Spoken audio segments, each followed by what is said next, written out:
నమస్కారం. Doctor B R Ambedkar సార్వత్రిక విశ్వవిద్యాలయం విద్యార్థిని విద్యార్థులకు స్వాగతం.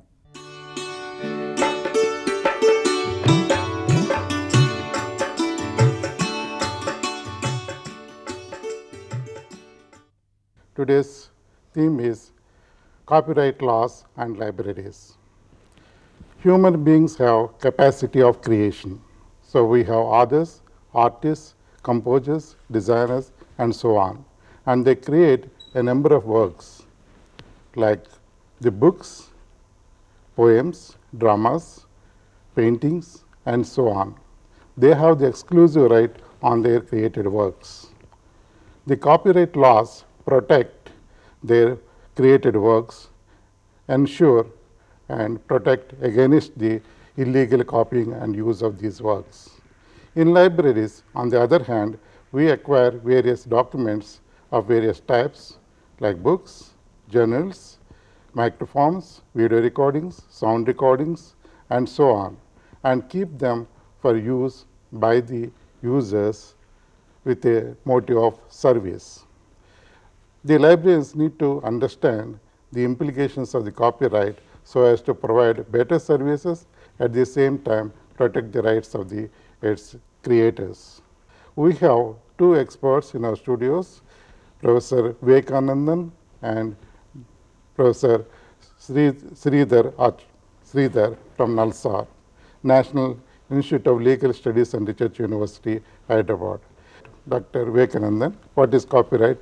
Why we need copyright laws, and what are the advantages of these copyright laws? Thank you, Professor Rao. Copyright is a legal right. Copyright is a form of intellectual property right which protects all creative works, which could be literary, artistic, dramatic work, musical work, cinematograph films, as well as sound recordings, and in the latest softwares which are protected under copyright. If you look at ordinary dictionary meaning, it just means it's an exclusive right given by the law to an author or a creator for a certain number of years to sell or to license or to publish on his own or her own. If you look at the statutory definition under law, that is the Copyright Act, section 14, talks about 4 types of segments under the copyright. The first one, as I said, is literary, dramatic, and musical works. The second one is artistic works. Third one is cinematograph film. And the fourth one is recordings, sound recordings. And computer programs and computer software has been brought under the literary ambit of the copyright. Dr. Sridhar, so we come across two terms, intellectual property rights and copyright. So are these two terms same or different? Copyright is one of the intellectual properties. There are various kinds of intellectual properties like patents, trademarks, geographical indications, plant varieties, and so on and so forth, integrated circuits. So one of these things is copyrights. Copyright gives an exclusive right to derive economic benefits from the created work. Suppose I wrote a book. I should draw a mechanical printing of that book. I must derive economic benefits out of it. This is the right that is protected in copyright. Because it is product of intellect, it is called intellectual property. Otherwise, it doesn't have the shape of or characteristic of property. What do we call a property? When there is some tangible thing and when we can transfer it for money, when it is transferable for money, for consideration, it is called a property. Now, how can you have an intellect turned into a property characteristic? This is what is defined by the copyright law. In a copyright law, what happens is, the law provides a sort of right to have an exclusive economic benefit, that means which is transferable, a right which can be transferred to the other. Suppose I write a book, I cannot publish it, so I have to sell it to someone. So I will license to a publisher the right of multiplying my book and derive profit. So that is the reason why it is called an intellectual property. So copyright is one of several intellectual properties. So, copyright is a narrower term and intellectual property is a generic broader term. Yes, yes. So, under which we study about all Under these which we study the copyright law. copyright law. And we have separate law for all these different intellectual property rights. Yes. Patents like other Yes. things. So, Professor Vivekanandan, we also come across several terms like plagiarism, piracy and infringement. So, how we differentiate or distinguish these terms in the copyright when talking about the copyright? Well, it's a common notion that plagiarism is a violation of copyright law. It's not so. The word plagiarism means, it derives from the word origin of the word kidnapping. So, which means plagiarism means if you lift any theme or an idea from any work and then apply it to yourself, it is called as plagiarism. But strictly speaking, it is not violation of copyright. Let me explain to you with an example. Let us say there is a Jackie Chan film, and Jackie Chan does a fight sequence. He is upside down in a rope, jumping from one rope to another rope, and he does a fight sequence. Let us presume after the movie is released, the same fight sequence is enacted in a Telugu film. You may critique that there is plagiarism in the sense there is some form or theme lifted from another film, but strictly speaking it is not copyright violation or copyright infringement, because one should understand the basic thing of copyright is an idea is not protected, a theme or a form is not protected by copyright law. When an idea becomes an expression, so an idea turning into an expression, and that expression is protected. So, if you take the same film clipping and then put in your film, it is a copyright violation of that film. But if you have done a different film using the same fight sequence, it is not a copyright violation, which amounts to plagiarism, not exactly a violation of law. Whereas piracy means straight away counterfeiting a copyrighted work. It could be a book, you copyrighted book, a publisher has the license, but you take that book and reprint without the permission or license from the copyright owner, that becomes piracy. Same way you take a software and then multiply the software or copy the software as CD-ROM, you either use it or you sell it, it will become piracy. The act what you do of copying illegally, counterfeiting is what you call as piracy. Whereas infringement means, it's a term where you violate some part of the copyright. It means if you translate the work of somebody is having a copyright and you translate that without their permission, it may amount to infringement. You do an adaptation without permission of a copyright owner, it may be infringement. Or you broadcast something which is owned by somebody else, then it is an infringement. So, infringement is a very broader term. Piracy is a term which is used for straight away counterfeiting and selling, whereas plagiarism is often misquoted telling that it is copyright violation. It is not so. It is only lifting some idea and theme which under the copyright jurisprudence it is not an infringement. And I can add one thing. Yeah. Piracy is a straightaway crime. Yeah. It can be easily proved. Yeah. Whereas infringement can be justified. Piracy cannot be justified. Infringement can be justified. Suppose it is a fair use for a fair use or a fair dealing, it can be justified. Whereas plagiarism will not come into the purview of an offence at all. Yeah. So that is the range of difference. Plagiarism is of course an immoral thing. One should not copy something. Whereas infringement is, if it is proved, it can result in some kind of compensation payment like this. Piracy is straightaway crime. Right. These are the three differences. And in the recent years, the copyright has come to light. So we are more conscious of the copyright nowadays. So how it came into more focus in the recent times? This is all because of our capacity of multiplication. See, when there is no possibility of copying, there was no problem of copying. When before invention of printing press, if somebody wants to copy, he has to write it down all in his manual script, which is very difficult. Even if somebody has done it, it will not be for a greater economic benefit. But once the printing press is invented, the capacity of multiplication has been increased. And the printing produces mechanically any number of copies within minutes as the technology advanced. Now we can produce lakhs of copies within hours or half an hour also. So this capacity violates somebody's right to have exclusive benefit over the property, over the created work. So that necessitates a kind of protection for the copyright. And from this thought, from this scientific advancement, various regulations have started coming in.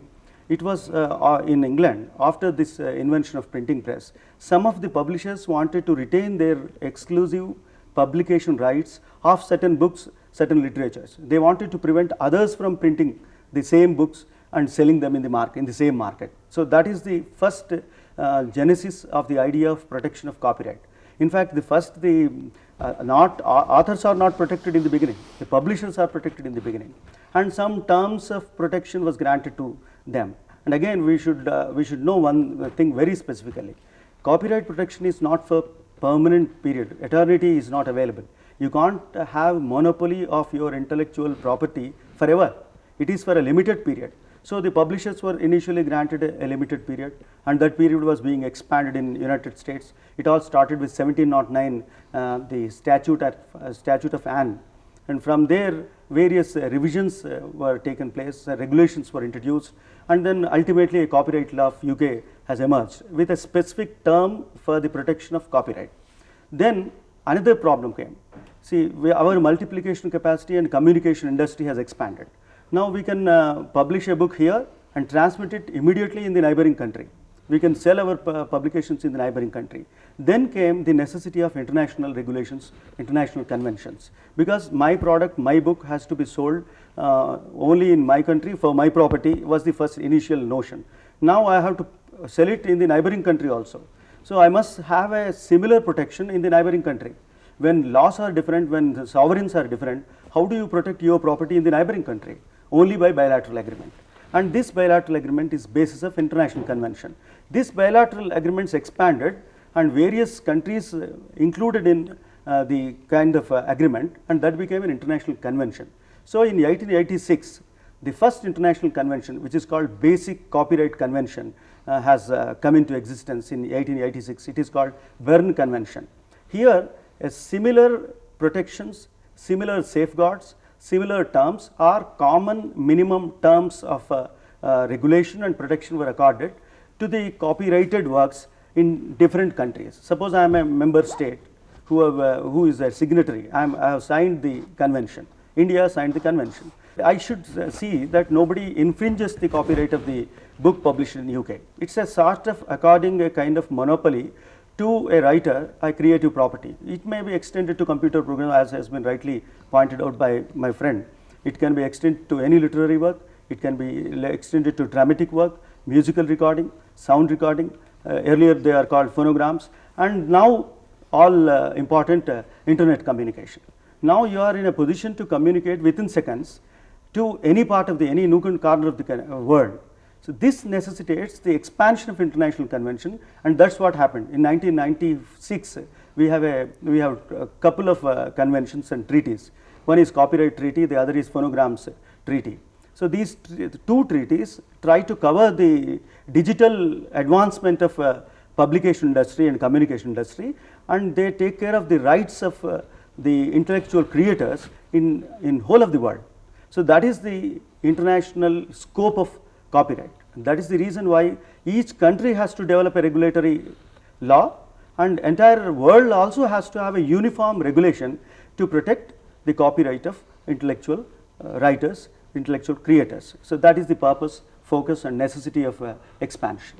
So in India also, I think we have a copyright law. Yes. So 1957, Yes. If I am right. Yes. So what are the major provisions in our this copyright law?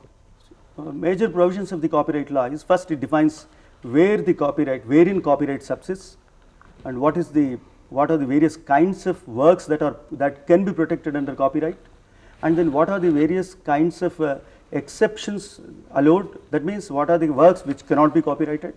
Then other parts of law define the exemptions, or I can say fair use, fair dealing, but what will not amount infringement and what will amount infringement, what work is protected and which work is not protected. So these are all what stated in detail in Indian Copyright Act 1957. In fact, it is not the first law. Earlier law was in 1914, which was almost similar to the UK law, and prior to UK law we were following the common law remedies, common law regulations for copyright protection and copyright infringements. Now, in the 1957 law was thoroughly revised in 1984 and again amended in 1994 also. By amending in 1994, the computer programs were also brought under the protective category of the copyright law. Professor Vivekanandan, what are the exemptions in our copyright law, Indian copyright law? Yeah, as we did state that infringement means unauthorized use or unauthorized production of a copyrighted work.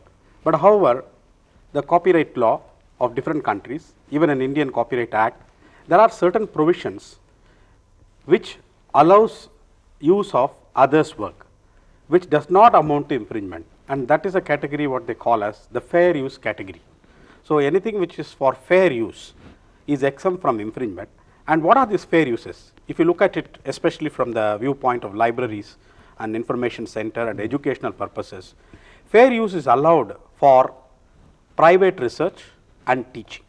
For example, there is an article, I can take that article and circulate it among my students in a classroom for teaching purpose.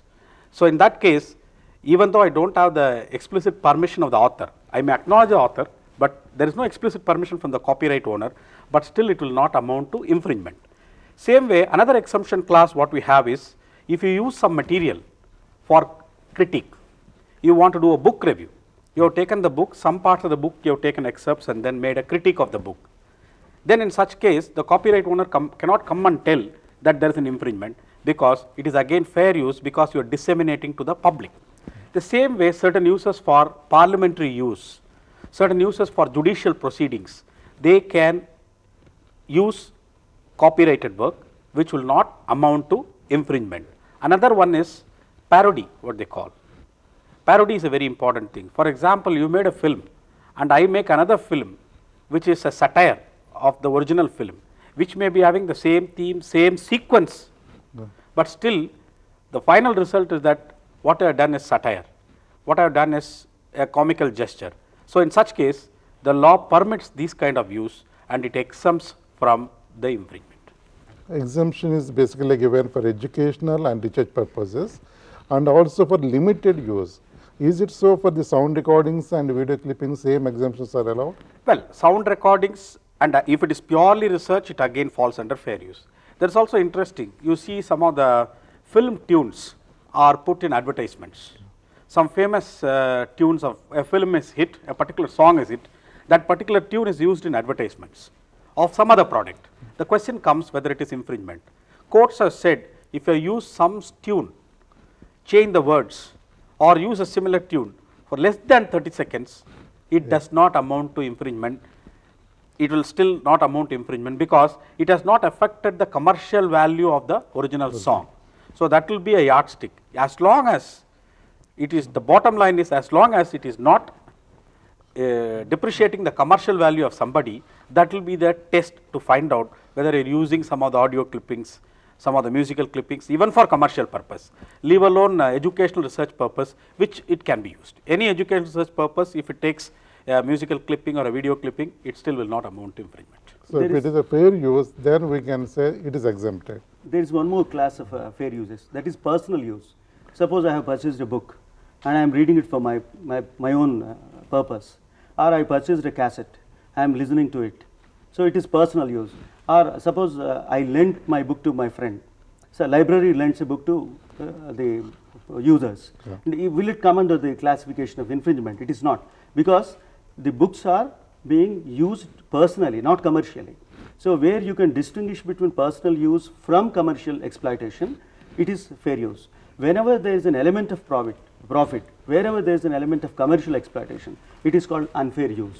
And when it is confined to me, suppose I purchased a video CD, I can view it. Can I view it along with my friends? Answer is yes. Yes, you can call for a small party, in-house party, and you can play that cassette and see it. But can I do it in a festival by taking money for entry tickets? No, you cannot do that. That's why those video parlors, they are nothing but infringers of copyright violation. So, how do you use a particular copyrighted work is what is looked into in deciding whether it is an infringement or not. With reference to library, I would like to give an example. Can we Xerox whole of a book? Can we photocopy a whole of a book? Is a common question that we come across. The answer is, when the book is a foreign publication, when it is not freely available in this particular part of the country, you can have a Xerox copy for library purpose. But you can't start a Xeroxing machine within the library and ask for a binder to come over there and print any number of copies and make bounded copies of it and sell it. If you are doing it, it is not fair use, it is a commercial use. Suppose you are lending it, so 1/3 of it, then the question came, how much of a book can be photocopied? Is there a limit in the law? Law does not give you any limit like that. Under section 52 of Copyright Act, it says that if it is a fair use, fair dealing, you are protected. What is the fair use? Suppose I have taken 10 pages photocopy of the original book, which is a very, very important aspect of that book. In fact, there lies the exact original ideas of the author. Did I infringe the copyright law? No. Answer is, if I am using it for my study, for my personal understanding, satisfaction, or research, or for teaching, or for reviewing, I am not infringing anybody's right. Suppose I take 1/3 now, and after 1 week I take another 1/3 from the book, and after 2 weeks I will take the remaining 1/3 also, and I have completed Xeroxing of the book. Then is it a fair use? Then the question comes, suppose I have done it only for the purpose of teaching my students, it is absolutely not an infringement.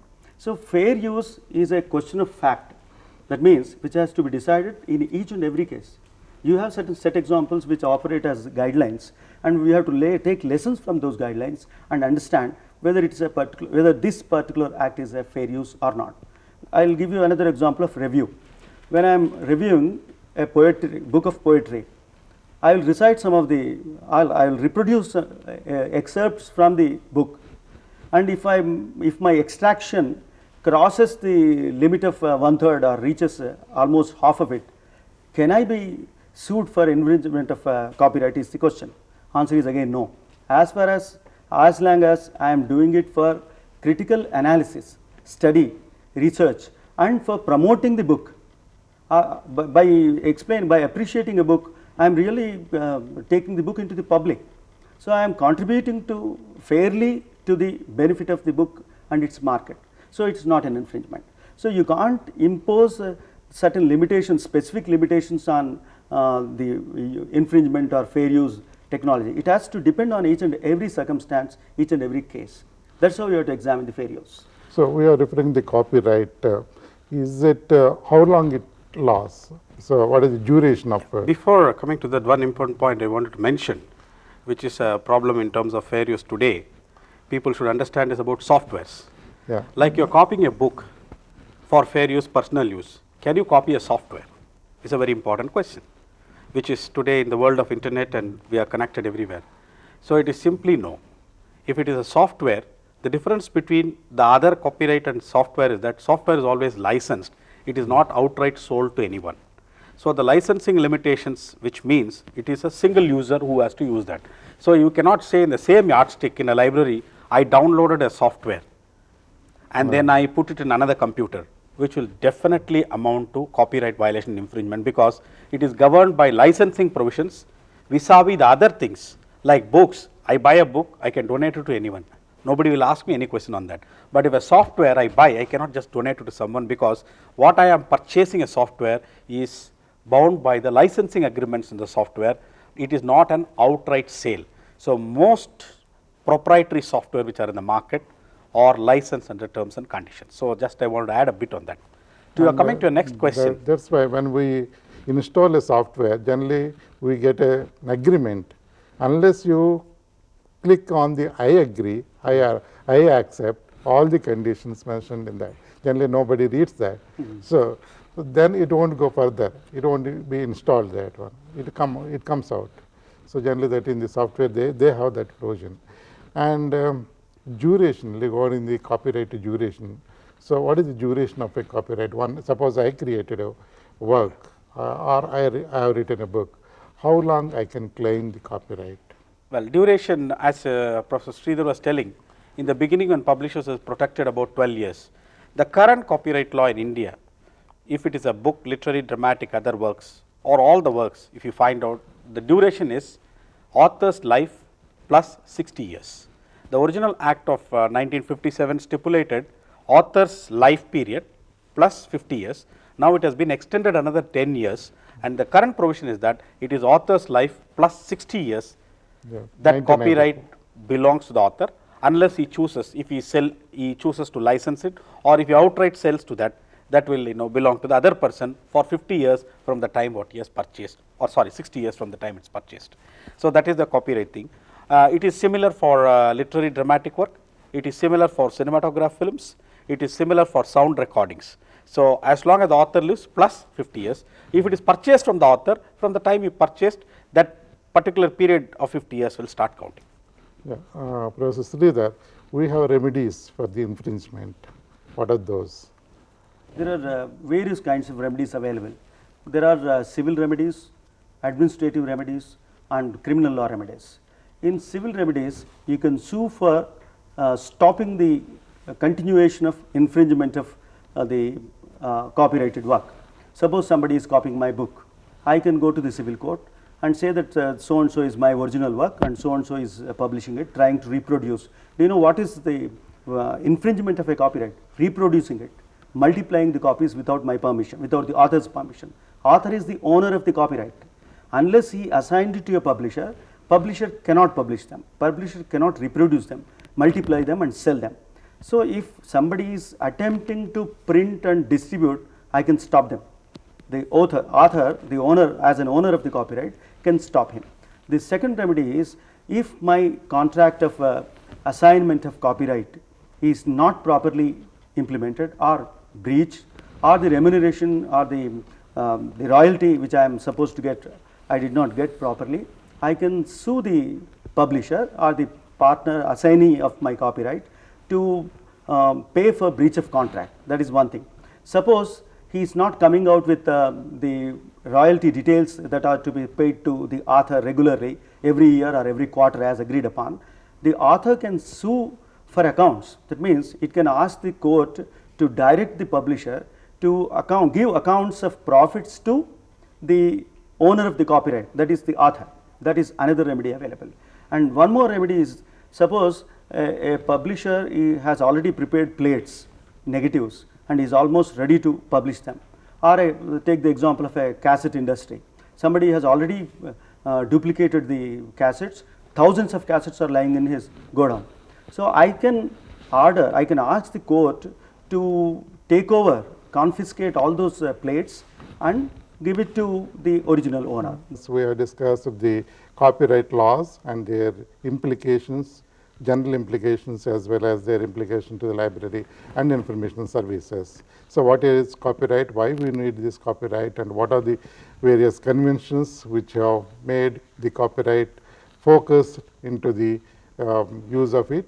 And we have also discussed what are the exemptions, what are the infringement of this copyright, and what are the remedies of the copyrighted material. Let us thank our two experts, Dr. Vivekanandan and Dr. Sridhar, and coming to the studios and enlightening our learners and also the general public. Thank you. Thank you very much. ఈ ఉన్నత విద్యా కార్యక్రమాలపై మీ సందేహాలు, సలహాలు, సూచనలు పంపించవలసిన మా చిరునామా: director, audio visual production and research centre, doctor B R Ambedkar open university, professor G Ramareddy Marg, road number 46, Jubilee Hills, Hyderabad 500033.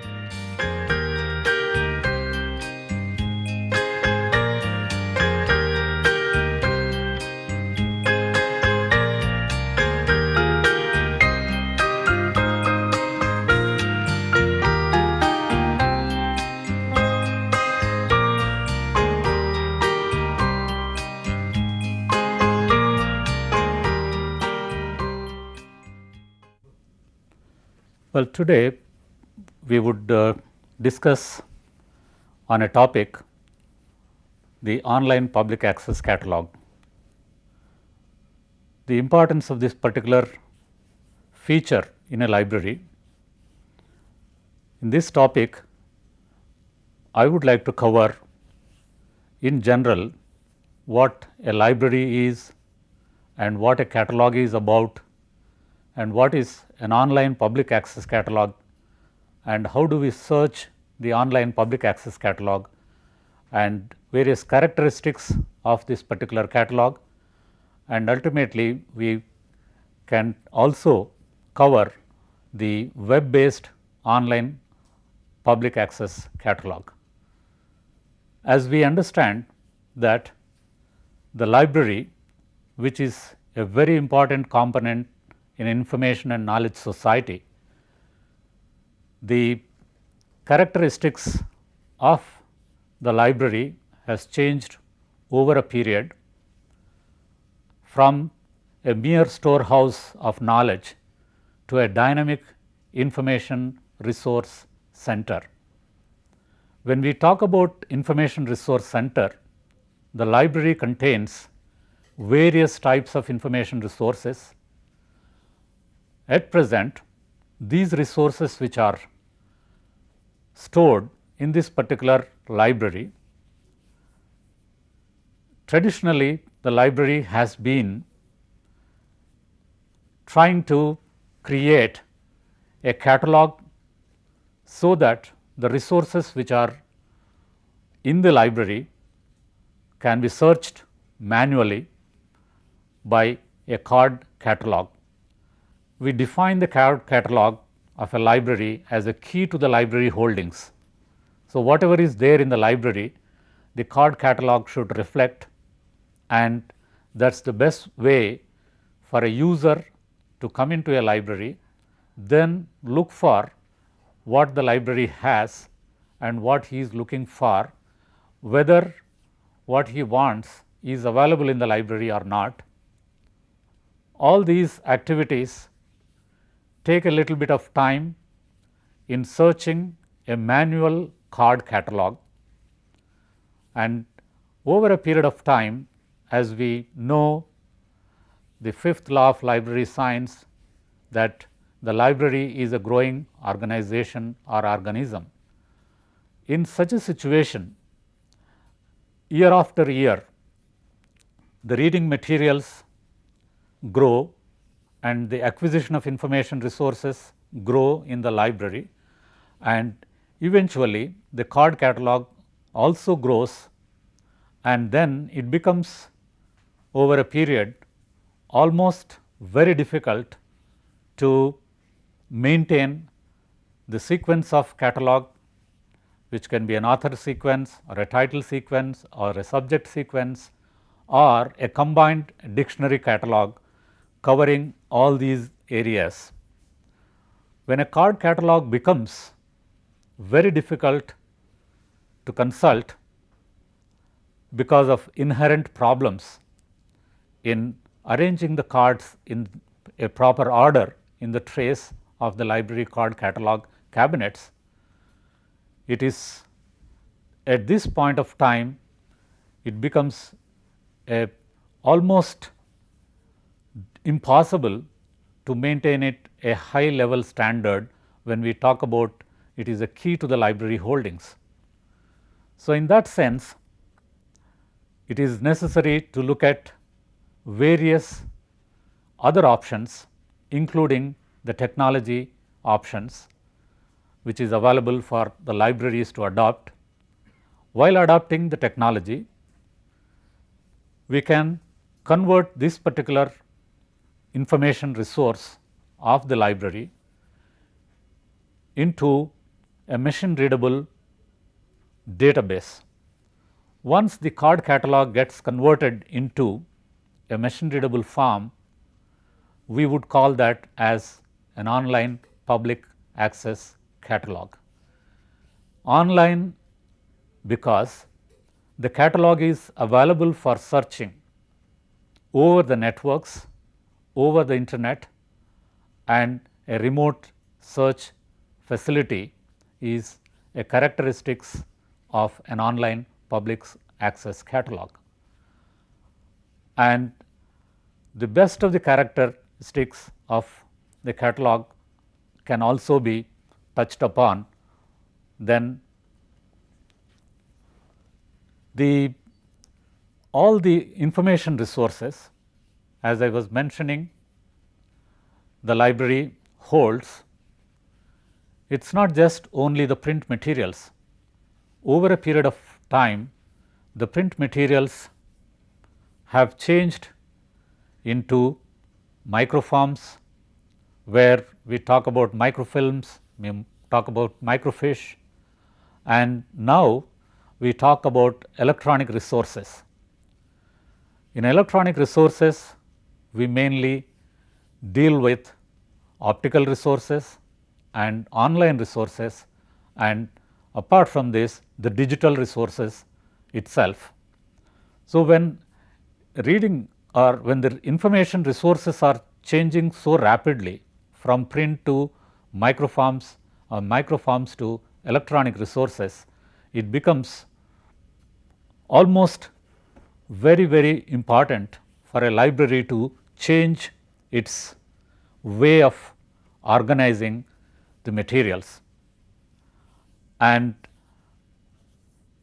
apart from the card catalog, which I was mentioning few minutes back, that the online catalog provides much more dynamic way of searching the library information resources, and it can be searched by various parameters, and we can do by using the online public access catalog the basic and advanced searches of information resources.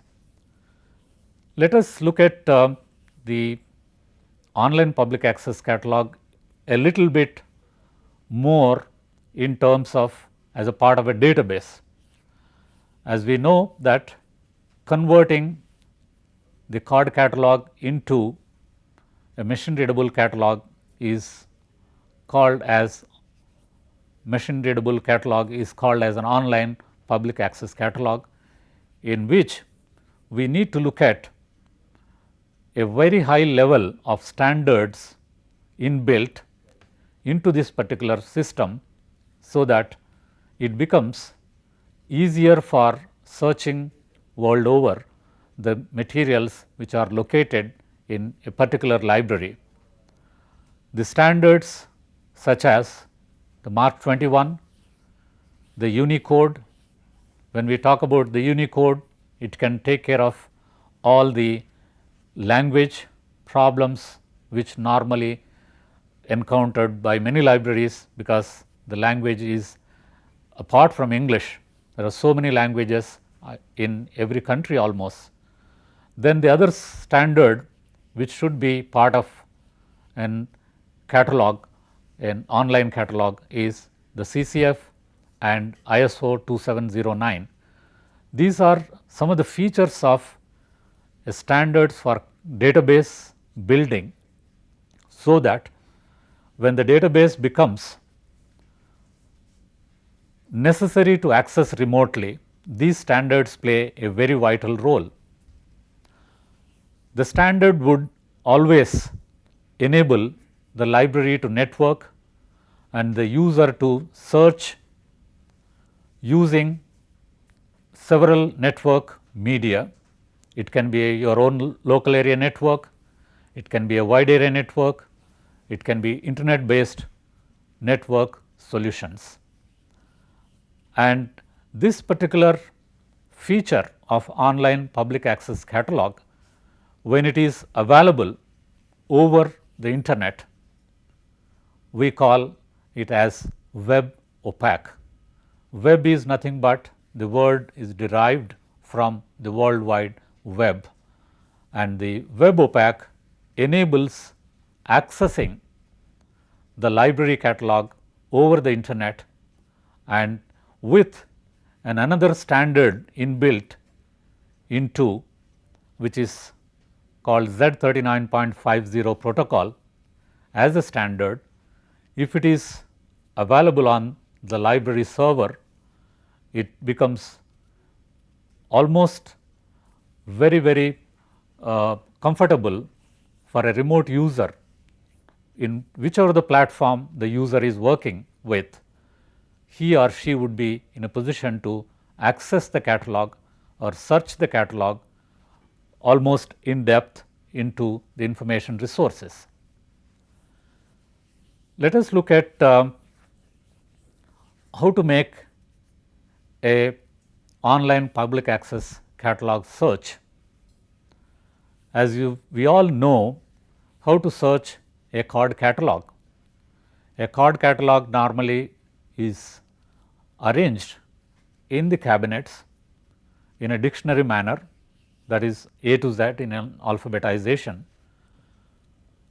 Similarly, if you look at the online public access catalogs arrangement, we do not really have any kind of arrangement as such, except the parameters with which the catalog will allow the user to search a particular piece of information, which can be a local search or an advanced search or including the Boolean search using Boolean operators. When we talk about a local search of an online public access catalog, normally the information or the bibliographic information in a catalog covers the author, the title, the subject, the class number, accession number, series, subject headings and even the notes. When you have a descriptive catalog, and to make a local search, any user can search by author, search by title or search by subject and other parameters. There can be situations where user may not know author and user may not know even the exact title of the book, but there is a provision in the search that one can make a search by subject and then you can also search by various other parameters as well. This can be a local search which is comparable with a card catalog search. But when we look at an advanced search, in an advanced search what we can do is the keywords which appear as part of the author, as part of the title or part of the keywords given or subject headings given by the classifier can also be searched by an advanced search, that is the words or word appearing as part of a combination of a sentence or sentences or part of the notes, part of the series which forms part of a catalog can be searched easily. For such an activity, what the OPAC or the library database does is that it indexes the terms which appear in all these areas or parameters and creates an index of its own, and that index can be searched by using an advanced search. Let us also look at a combination of searches by using the Boolean operators.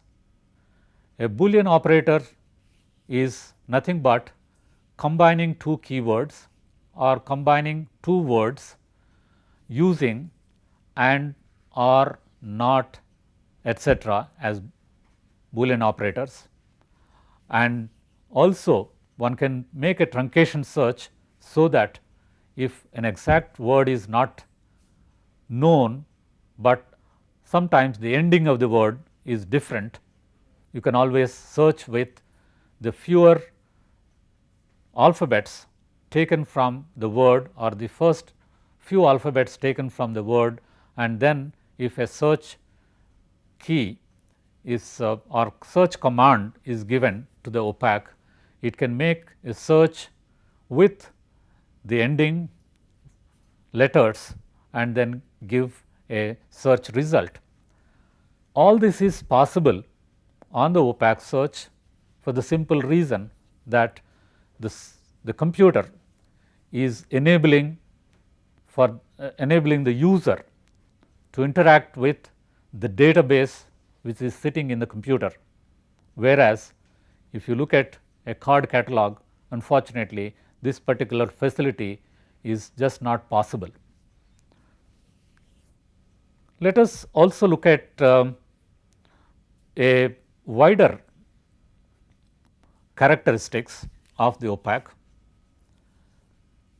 Let us, the important provision here, as I was mentioning, that the catalog is key to the library holdings, but the online public access catalog is not just only key to the holdings of the library alone, it includes the information resources or even a particular piece of information which may not be a book or which may not be a kind of a monograph, but still a combination of various keywords can result into a better search.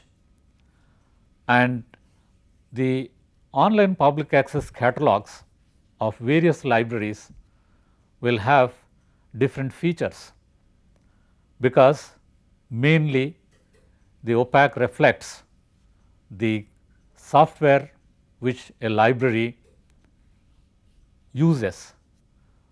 Some of the times some software packages may have lot of limitations. In such a situation, the features of searching of the online public access catalog may be limited. And also another characteristic of an OPAC is that the catalog is entirely different from the search engines which we normally use them searching the internet, information resources over the internet, but the card catalogs or the online catalogs are different from the search. And another characteristics of OPAC is one can search by any field or fields, and also the online public access catalog can take a full text search from the text if it is part of the catalog information. And ultimately the biggest advantage of an online public access catalog is that is one of the very important resource sharing tool. When we use the word resource sharing, how the public access catalog can help in is that once a machine readable catalog is available for searching, people sitting at any of the systems will be able to search using a remote access facility to search any library's catalog. One need not really go physically into that library to search that. And by doing a remote searching and also knowing the resources what a particular library has, it is possible to share the resources among the libraries, and that is the concept which is catching up so much for every library to be part of resource sharing. And if we have to look at features or the highlights of a good online public access catalog, it has an interface with the database, between the database and the user, what we call as opaque interface. The opaque interface should have graphical user interface and World Wide Web gateway. These are two of the interfaces, if they are available as a part of the software which we buy and try to create our own databases in our libraries. Each one has the distinct feature to support the best of the online public access catalog facilities. And also a sophisticated keyword search facility could be a very good feature, and also the multilingual capabilities.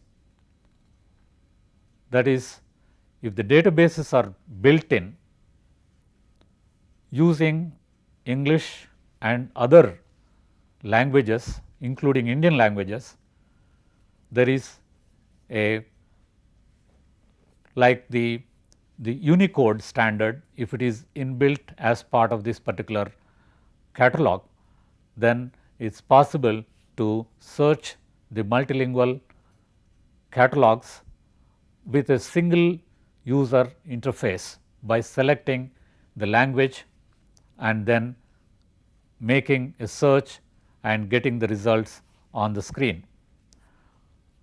There is also a facility in the online public access catalog, that is, in the fields, the catalog fields can be defined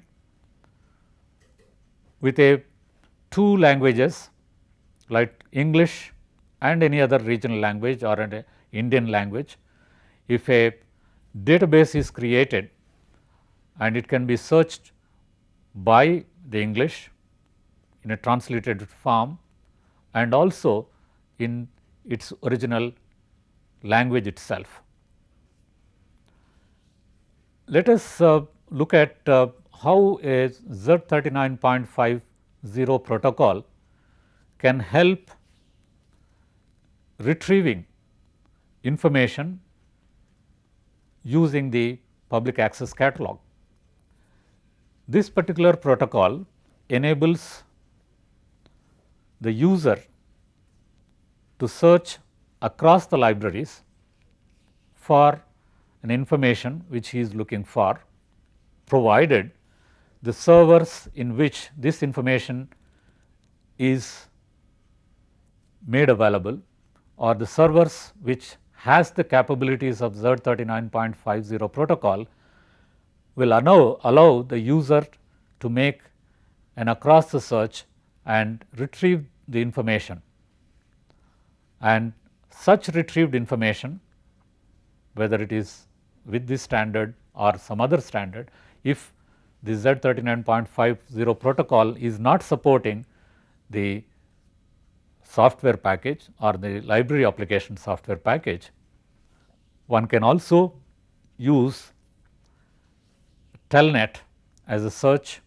Using the Telnet, then making a search of each and every card catalog is also possible, but the limitations are, there are serious limitations, especially in terms of the operating systems on which the remote library is using and the type of application software which is being used by various libraries.